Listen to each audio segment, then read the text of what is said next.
Good news. The first thing it says on my notes here is be brief. Last year, I was at a conference in Phoenix, Arizona for 301s nationally. And you guys have seen Chief Smile. I'm not going to go through a lot of detail, but I got a chance to ask the folks at Noel at 311, hey, we just hired this guy from New Orleans, tell me about it.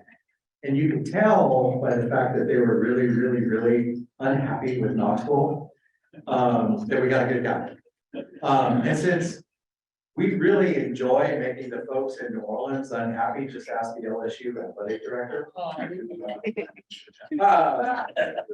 You guys are supposed to be on board with that. That must have been Jim Decker, I heard of this. Chief, we were talking, he's been here almost 9 months. He's had a few things to do since he got here. But he's a change agent and believes in accountability and law enforcement. I'll let him talk about some of the programs that he's implementing. But he's also going through a major change in where they go to work as far as the safety building in the old St. Mary's building, which is kind of sucking up at just about every hour of every waking day for a lot of folks. But he and his wife Rachel moved here last year. They have a lovely 3-year-old daughter, and they have acclimated very well. You will see Chief at UT functions all the time. But without any further ado, I will introduce to you your police chief, Chief Paul Noel.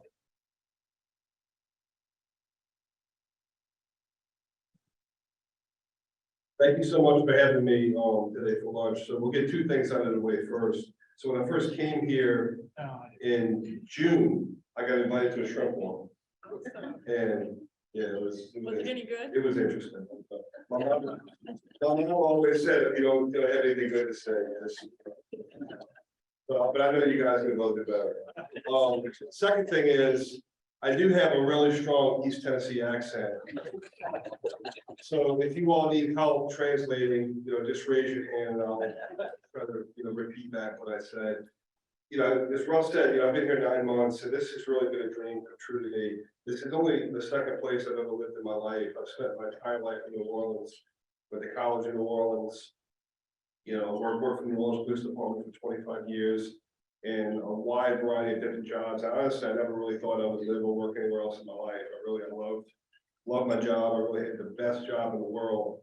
And, but there comes a time when, continue to move up in an organization, you kind of have to either, make the next step up or kind of, get out of the way and let some other people take over. So I was a deputy chief for almost 7 years in NOPD at the top level.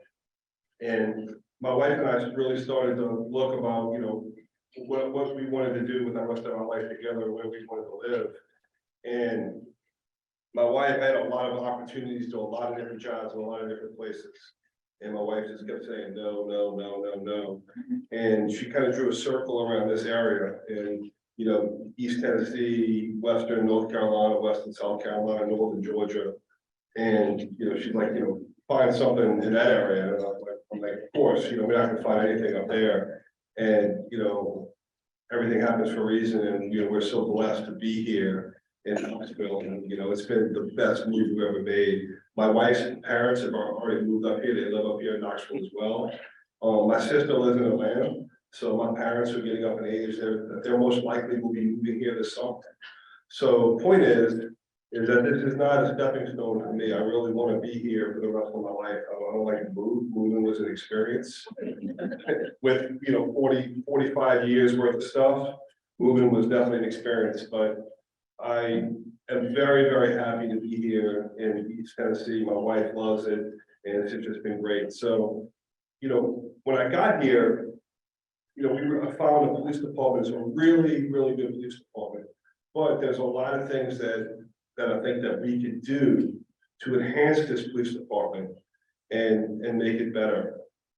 There's 4 things that we're going to focus on, and that's reducing crime, changing culture, enriching our community development, and also last piece, and one of the most important pieces, is enhancing the career development of the police officers here in Knoxville. I was fortunate enough in my 25-year career with NOPD, I was able to travel and work with police departments all across the country. You know, I worked with NYPD, I worked with LAPD for a while. I did a year-long mentorship in Nashville with the police chief in Nashville. And all of that travel and all of those interactions allows you to see what other people do, and it really allows you to broaden your horizons. And with my connections that I've been able to make all across the country, I've already been able to connect senior leaders here in Knoxville with police leaders across the country, and we're doing that now. We're running the horizon. So the career development piece is huge. The culture piece, you've heard a lot about that, right? And culture, changing culture is one of the most difficult things that you could do in any profession, in business, in policing and government. And, you know, we have a lot of work to do here in Knoxville with culture change. You know, like I said, we have a really good police department, but there's so much that we could do to enhance the way we treat people, the way we interact with the way we police. I absolutely believe that we can reduce crime, but we also can do it in a way that treats people with dignity and respect.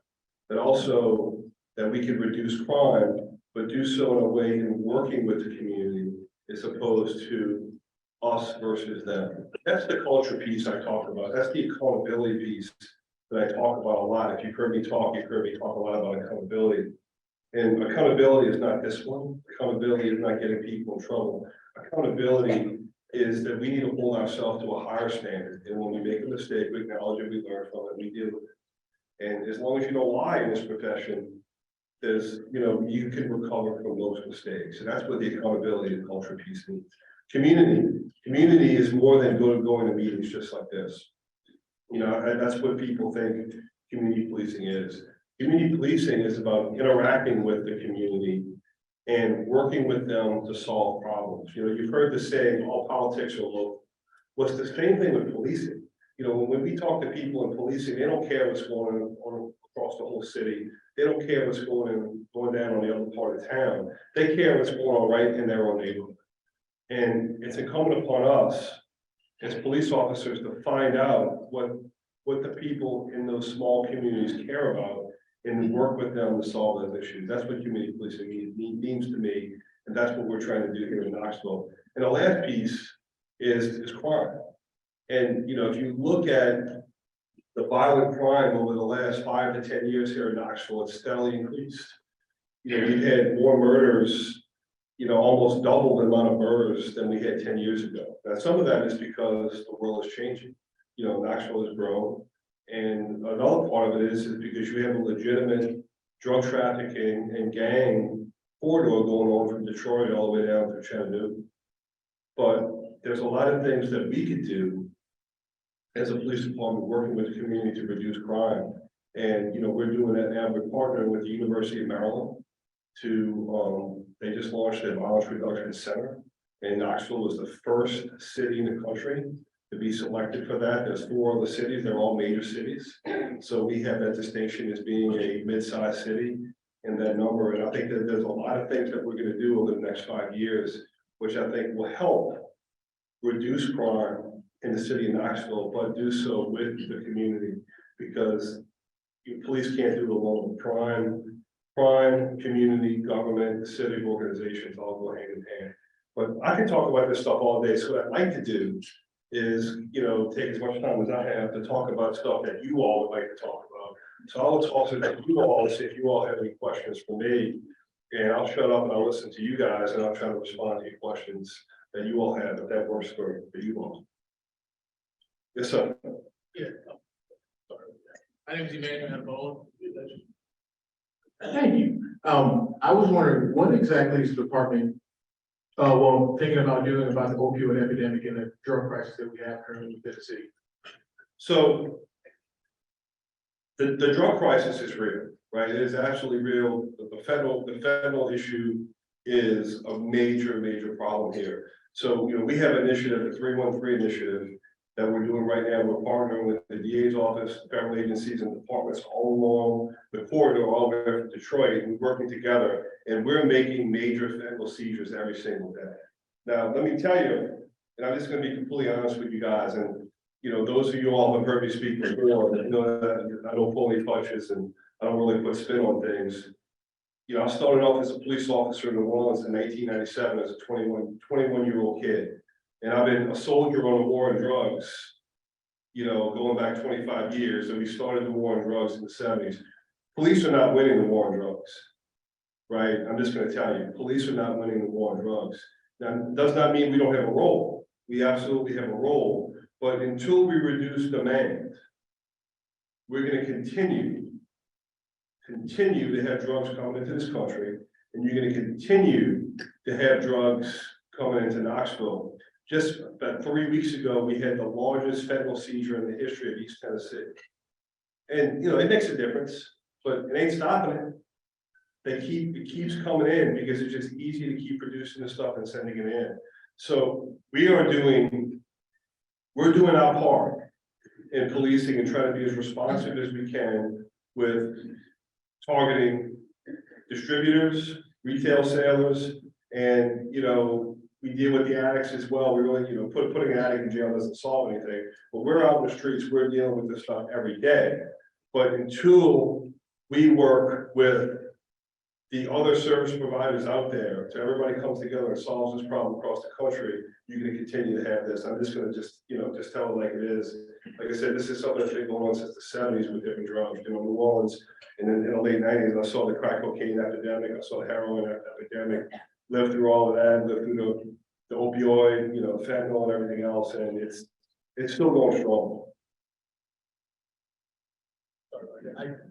Thank you, I appreciate that. I guess I just want to follow up by saying, I appreciate you for what you said, especially regarding being as frank as you are by saying, you know, the war on drugs is not necessarily something that's being won. And the fact you're able to touch on the fact, rehabilitation in terms of the addicts as opposed to punishment, should I say. And the matter is close to my heart because I work within substance abuse treatment. And I've been doing so for the past probably decade at this point.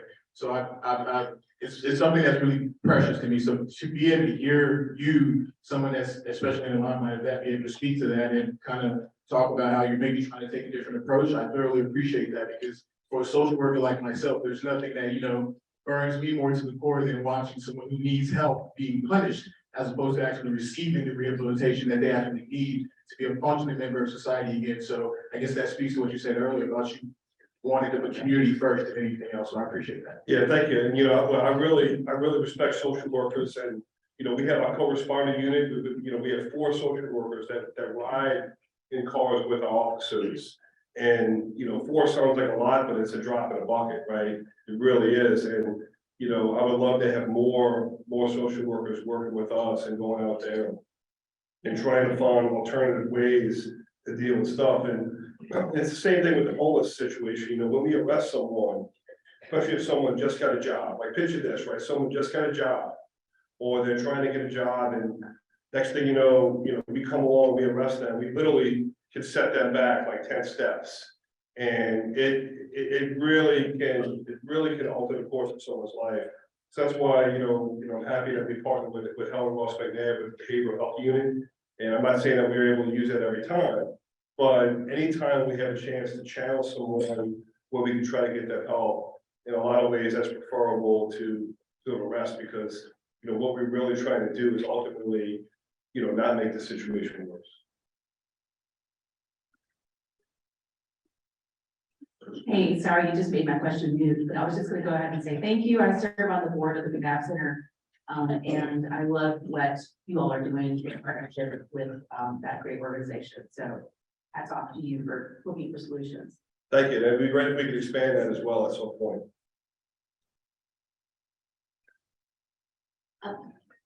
Curious on what kind of training you're offering to ensure that the police, when they are arresting someone, that it's not going to be on CNN, headline news, that those individuals are treated with respect, and it's not going to be a situation like we've seen unroll in the media recently. Sure. You know, so, you know, I think we have, you know, our training programs are good. You know, I've watched our training programs, and, you know, I don't know how else you train someone not to treat someone who's in a bad way, and that's not dignity and respect, right? And I think that's really what our discipline system is for. You know, one of the big training programs that I talked about when I first came here, program that we're able to start in New Orleans, Ethical Policing is Courageous, which is based upon the social science behind active bystandership. We're gonna be launching that training next month. And it took a while for us to get that going, just because there's so much demand for it across the country. It took a while for our trainers to get trained, but right now, as of last week, we were just able to get our people in trained in February and March in the able active bystandership for law enforcement.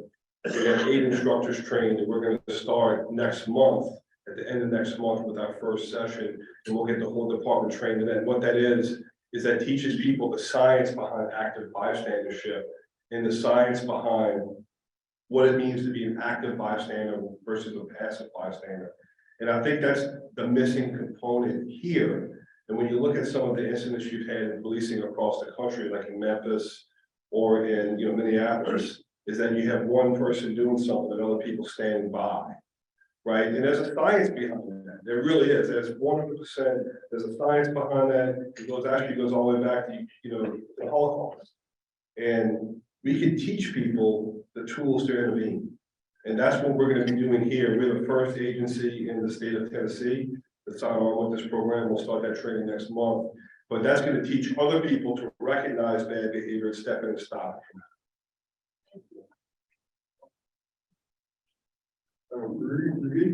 We read about police departments across the country, especially in major cities, losing officers at a rapid rate and having a really hard time recruiting. What's your experience here in Knoxville? Same thing. So it's the same thing happening all across the country. It's so much of a struggle here because we have the Y12 Oak Ridge Laboratory next door, where they hire our police officer. They got a police officer leaving this week. We'll lose 4. Within 4 weeks, we'll lose 4 police officers down to Oak Ridge. They hire our police officers almost at double salary. We had the largest pay raise in the history of the Knoxville Police Department last year. But it's tough for us to compete with the private sector, especially the federal government and some of those federal agencies. So we lose people all the time. I routinely call and text recruits from my phone. I did it today, right before I came over here. I was on the phone with someone that potentially wants to come here from Utah. And, we have a whole recruiting team, but, if we have someone that's interested in coming, they get a call from me. That's how challenging it is. We're going to try to run 3 police academies this year, but we're really struggling to recruit. I'm just telling you, we are really struggling. Police departments all across the country are struggling to recruit. And it's a major deal. It really is. And I think, what you're going to see in the next 10 years is kind of police departments are going to be getting hit, kind of 2 ways. First way is, you have a lot of people who were hired back like I was in the late 90s when they had Bill Clinton had the cops grant with 100,000 police officers. A lot of those people being eligible to retire. And then you have, police departments struggling to hire new people. And you have more and more demand for services. So the conversation I think you're going to see in American policing in the next 5 to 10 years, where we're having here right now is, what services can we not do to be able to still be effective? Because you just don't have the number of police officers that you need to do the job. Right now, we have 370 as of today. But, in the next couple of months, we'll lose probably 10 to 12 people out to Oak Ridge.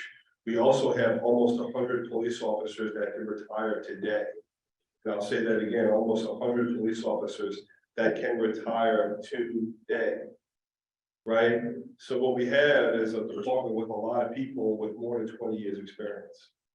And that's going to be a big challenge for us moving forward. So that's why we have these discussions about, what services do we need to provide to the public and what services can we maybe provide in an alternative way, like online reporting and other things like that, where we can maximize the officers that we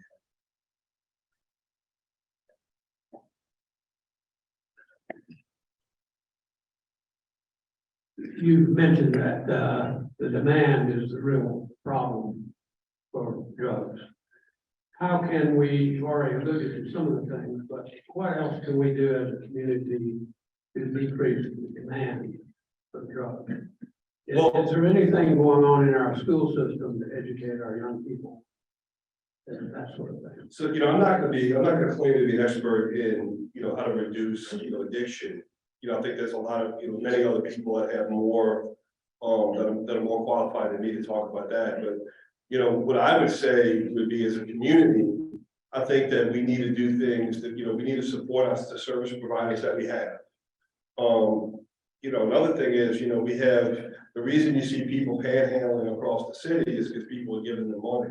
And what I would say is instead of giving someone money on the side of the road, but you have no idea what they're gonna do with it, give money to our service providers out there that are trying to go out there and help people, right? I think we need to support our service providers. There is no way, even if we wanted to, that we can arrest our way out of that problem. So I think, supporting the service providers and having, the professionals that do drug addiction, that focus on, changing behavior, supporting them. Police officers are not going to be the best way to go out there and get people to change their behavior. We deal with all the stuff on the back end. But I would say, actually say support the service providers that we already have. Could you speak briefly about the creation of the new cold case unit with the Knoxville Police Department and just how that came about, and also thank you for that, and how you're prioritizing cases? Sure. So I can talk about this stuff all day. So y'all might have to throw a pellet flag at me. I spent half my life as a homicide investigator. So, we did this a couple of years ago. So I did, many roles, and the roles moved around. And in 2019, I think, that seems like a million years ago, I went from the chief of field operations to chief of detectives in the New Orleans Police Department. And, we had a cold case unit, but they weren't really doing anything. They were solving a couple of cases here and there. And, we looked at it and, we actually changed all the personnel, and we really sat down and started reading cases. And even me, I was actually, reading cases. And what you find with cold cases in cities all across the country is that there's no magic with these cold cases. You go through and you read them, and for whatever reason, the easiest thing, the first evolution, and this is where we are right now, is you go through and read these cases and say, man, they already identified the suspect already. And for whatever reason, they took it as far as they can and they stopped. And in that first case that we just cleared, they really had enough to arrest the individual back then, for whatever reason. This was in the 80s. I was in the 4th grade when this happened. But for whatever reason, they stopped, right? They stopped going. I don't know why. They stopped going, and there's a million reasons why that happened. It's very common. And we did this in New Orleans, and in that first year in 2020, we saw 21 cold case homicides in 1 year. 21. And what you'll find is 2 ways. The low-hanging fruit, there's 2 ways you solve them. One, you look through, and they pretty much, the detective did almost enough to solve that case. So there's a little more you need to do. Or there's forensic evidence that was not tested back in the 80s and 90s because the technology didn't exist, but we still have the evidence so we can go back and get that tested, right? So that's how in New Orleans we solved 21 cases in 1 year. And I think this year already, they're solving a couple already. The same system is rolling around. Now, as you start knocking off that low-hanging fruit, it's a lot harder to, it's a lot harder to continue that pace. But, I'm confident they're going to continue to solve a lot of cases. I would not be surprised at all in the 10-year period using the system we set up that they'll solve 100 murders in 10 years. It's crazy. But so that's what we're going to do here, the same premise, right? Now, how we assign cases, this is the kicker, right? What a lot of places do with cold cases is the squeaky wheel gets the grease. So people call up and say, I want you to look at my case. I want you to look at my case. But you read the report, and they didn't have anything in 1991. And you know what? If they couldn't, there was no evidence in 1991. Well, it's not like you can go out and you can find some smoking gun 30 years ago, right? So what we do, instead of letting the squeaky wheel get the grease, we actually need to go read reports and start triaging cases and say, what cases are almost already solved? What cases have potential because maybe there was a a witness that they just couldn't find, or someone they couldn't find to interview, we knew the person existed, they tried to locate it and they couldn't. Well, now, 5 years later, 20 years later, let's make another run at talking to that person, and maybe that person will give us a chance to solve the case. There's forensic evidence that wasn't tested, so we triage them, and that's the way we're gonna look at those cases. So, if conversations that I'll have to have with loved ones, and I did this in New Orleans and I do it here, is just because you want us to investigate your case. Now, if I look at it and read it and say, this is gonna be a really, really tough one to solve, that's gonna sit a little while, because there's other ones that we could, that we could work our resources on. Now, in New Orleans, we had 5 cold case investigators. Well, I don't have the people for that here, right? So I don't have enough resources to have those, those detectives sit down and just do cold cases.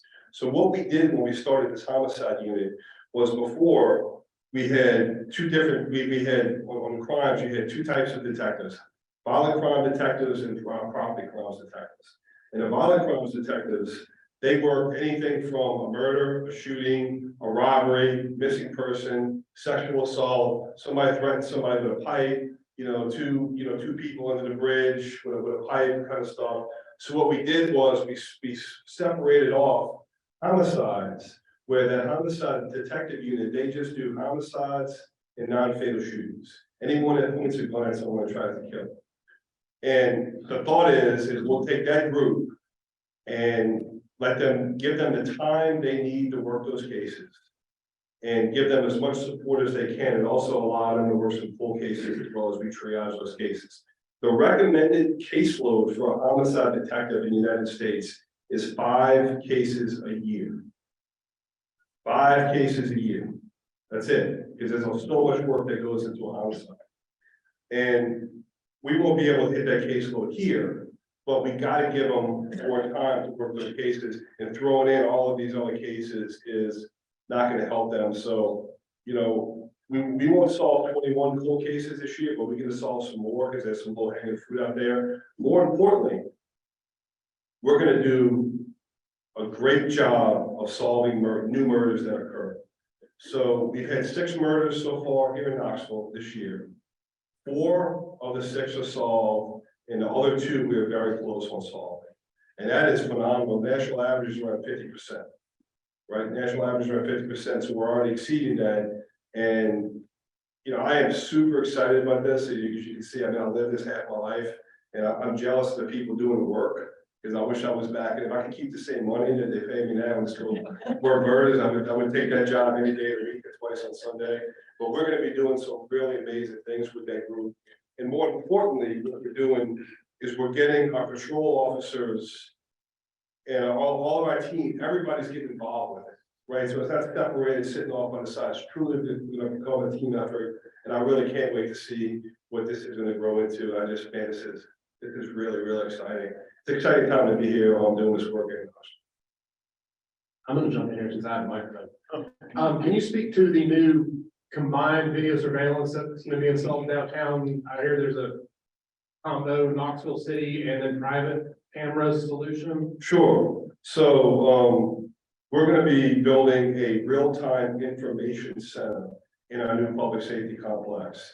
And what that is people see these movies and they see all this, all this stuff kind of twirling around in their mind what they think this is. But what this is going to be is a physical location where information and data from the cameras that the city has, which when we start will be about 15 cameras over. And we will have the ability, if someone allows us to do so, and we have the bandwidth to push it in, to be able to access someone's private camera, just say, a business that says, we're going to give you the ability to feed your cameras into this system, right? And again, I'm just going to say this just for the skeptics in the room. We can't tap into anybody's equipment or anything like that, because that's what people think. We have to get the permission to be able to feed that in. And even then, when we get the permission, there's a bandwidth issue as well. And we need the software to be able to do it. But the thought process with that is about 95% of what that's going to be is after the fact. right, after the fact. So a crime occurs, that murder or that shooting occurs. And we go back and we use those cameras to be able to help us solve those crimes. And, you know, sometimes we get lucky enough to have a murder or shooting happen right in front of a camera, but that's rare, especially if you don't have a lot of cameras.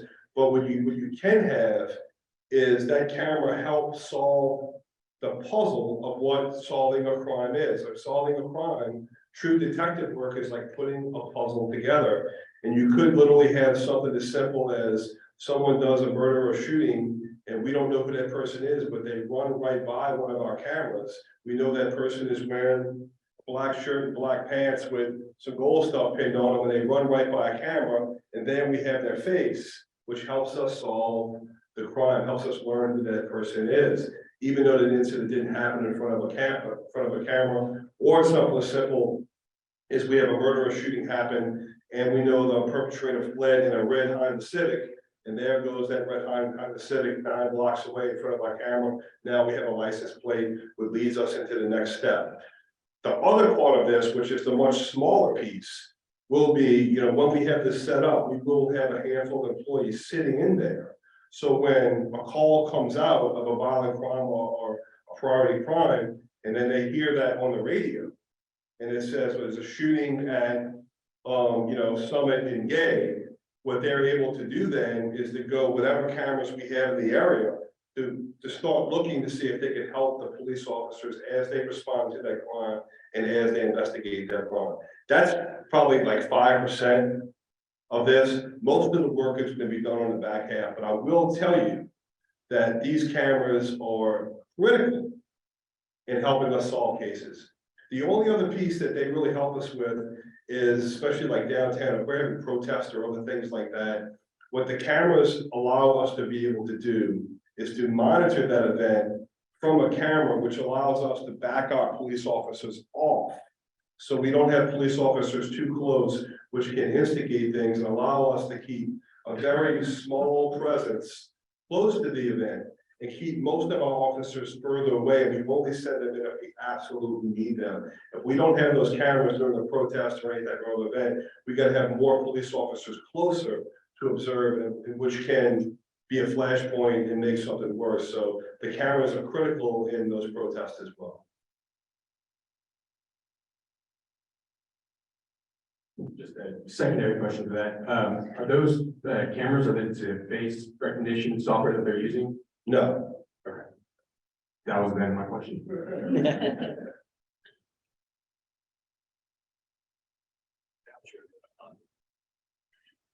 I'm wondering if you've had experience, or if this is your first experience with getting a law enforcement agency in an area that basically has two law enforcement agencies, the county and the city. I've never been a chief before, so I was the second in command of NOPD since 2015. Which had about 2,000 employees. So I'm used to dealing with large agencies. New Orleans had a sheriff. The sheriff only ran the jail, but I can tell you that all the special events, Super Bowls, Mardi Gras, NBA All-Star games and everything else, that was all multi-agency approach events where we could not have put those events on without help from probably 30 plus different law enforcement agencies that came down. So I'm very experienced with working major events with a wide variety of different entities.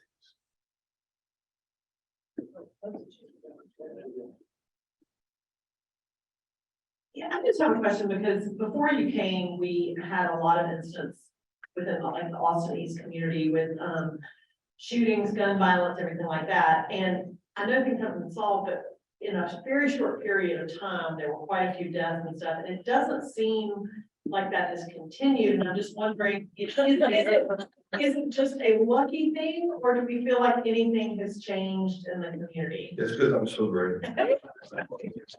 No, I mean, It was a huge concern at the time. so like this is what I'll say in this business, right? Those things go up and down, right? And recently, we've had a couple bad instances with KBD employees. And, you know, a lot of times there's no rhyme or reason why that stuff happened, right? You know, you had the incident that happened, the police shooting that happened in Austin East, and you also had, you know, several kids who were involved in other activities shot outside the school. You know, why that happened, you know, I would love to, I would love to take credit for it, I really would. But, you know, I think it's probably a combination of a lot of different things. And, you know, I think that, you know, we're doing a better job. You know, one thing that we did when I came here, we reorganized the entire police department with the goal to putting more officers out on patrol and being more connected to the community. So, you know, right now we have 3 districts, we had 2 before, and we had a lot of centralized functions that we pushed out to the district. We pushed out officers that were, I don't want to say behind desks, but they weren't as connected to the community. So we have more police officers out there doing the work. And I think that's probably a piece of it. I think our investigations, we're solving a lot more cases now than we were before. And, you know, maybe I'm just good luck too. Well, whatever it is, I mean, I felt like for a while, all we were doing was holding our breath. Yeah. Everything. But those things go, I'm just telling you, those things go up and down, right? Now, I was telling somebody the other day, I really believe one of the fundamental problems of American policing, and not just here, but all across the country. Can anybody guess what the average tenure of a major city police chief is? 2.5 years. 3 years. 3 years, and it's one of the problems you have in policing is a couple of things like that happen. And to no fault of anybody, right? And it's like, let's just get rid of the chief and bring someone new, but if you just keep doing the same thing over and over again. I was talking to a mentor of mine the other day, who's in his 4th year as a chief of a major city. And he was like, yeah, it's about time for me to go, because, you know, sooner or later, they're gonna want to bring somebody else in. And I mean, imagine that in a business, she just keeps changing the leadership over, and when the chief changes, everybody changes. You just keep changing the leadership over and over and over and over again. You never have a chance to build any consistency. You never have any chance to build any continuity with the team, and nothing that started is seen through, like what we do with the quotation and everything else. New person coming in, let's do all new stuff. And you just keep changing over and over again. You have this change for the sake of change. And I think it's a huge problem with the way American policing is being conducted right now. I'm not saying I have the answer for it, but it's a huge problem. And I think we need to recognize the fact that with crimes like those, there's a lot more that needs to be done beyond the police department. It's a community issue as well, and it really is. Okay, I just have to say, is he not a great hire? We are very lucky to have him as our chief of police. I will say, I know we've got to go, but the best thing you can do to help make sure we have a great police department is encourage young people to go into policing.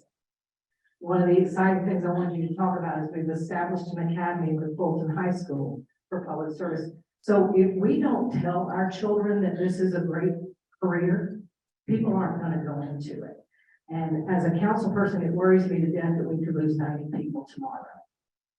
Our authorized strength should be higher than it is, because that was set when police chief was still key. We've grown since then. So now I've gone to preaching. And if I could just take that softball that the council member just threw me and try to hit it up the park. We're hiring today, right? We are hiring today. We're hiring new police officers. We're hiring lateral transfers. And we also have a cadet program. You have to be 21 by the time you graduate from the police academy to start. We have a program for 18, 19, and 20-year-old kids where we will bring them in, we pay them $36,000 a year, same benefits that I get as a city employee. And we let them work through all other aspects of the police department. One of them is actually reading cold cases. Because when you get people from the outside, especially young kids that read something, they look at things differently than we do. And it is such a cool program. If they want to go to college, we'll work around their college schedule. $36,000 a year is not bad if someone just get out of high school. So if you know anyone that's potentially interested that are 18, 19, or 20, whether they want to be a police officer, send them to me. Okay, send them to me. or they can go to joinkbd.com and check it out, but we're hiring today, so please send us some people. Thank you so much for having me tonight.